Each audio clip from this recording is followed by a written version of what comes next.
Long ago in Kirishima, Japan, there lived a samurai so poor that all he possessed was a sword. With no parents or family of any kind, Jirakichi barely survived on rice gruel afforded by doing odd jobs as a farmhand. Most of the time, he slept in the ruins of an abandoned hut. Sick of his pathetic existence and hoping for change, he traveled to Kagoshima City looking for work. It was here that Jirokichi saw the message that changed his life. A sign, posted outside of a grand estate. To all potential suitors, Miss Shimazu will consider marriage with any man who can pass her test. He entered the courtyard of the home and announced his arrival. A servant of the house met with Jirokichi and explained the situation. Mr. and Mrs. Shimazu have given up trying to arrange the marriage for their beloved daughter. She has been permitted to find a husband on her own. She is, well, an unusual girl. Many have already attempted her test, but so far none have passed. If you like, won't you stay for a cup of tea? I will inform Ms. Shimazu of your arrival. Well then, please do inform her. Jirokichi felt a little out of place as he knelt on the cushion in the lavish guest room. Dwelling on his appearance, he wiped the sweat from his neck with a kerchief and hid the fraying fabric of his yukata under his sleeves. "Hello, Mr. Jirokichi," said Miss Shimazu in a soft, forlorn voice as she entered the room. "Good afternoon, Miss Shimazu. I saw the sign. I wonder if, perhaps I may attempt your test?" Miss Shimazu feigned a smile. "All are welcome, but there is a condition. If you fail this test, you must not mention your attempt, nor reveal the nature of it, in any way, not to anyone, ever. If you can accept this term, perhaps we can start tonight. Your timing is most fortunate. Tonight, then."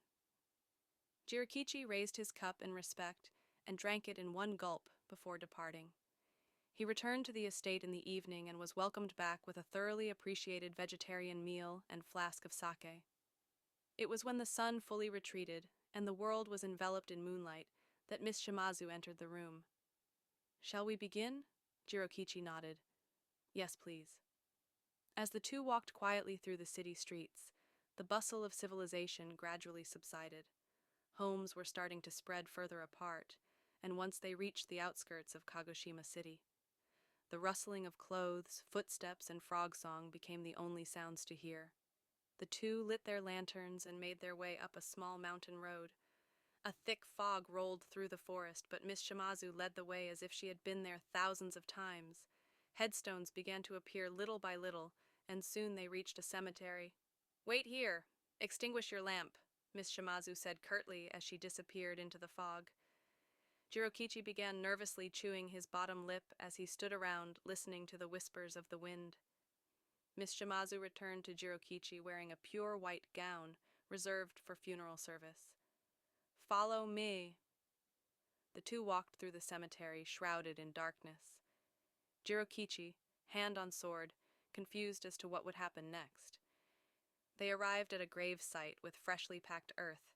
There were 2 shovels against the tombstone. "Dig," commanded Miss Shimazu.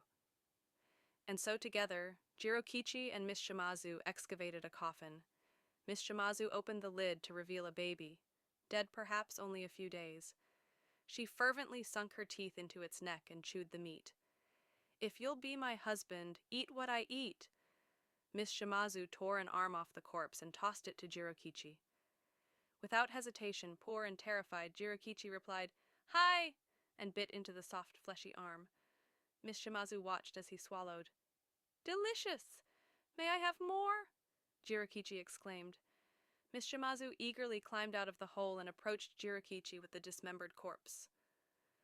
In joyous celebration, she announced, "At last, I have found the man worthy of my life." As they shared the remains of the glutinous rice cake with red bean filling, they watched the misty moon together and lived happily ever after.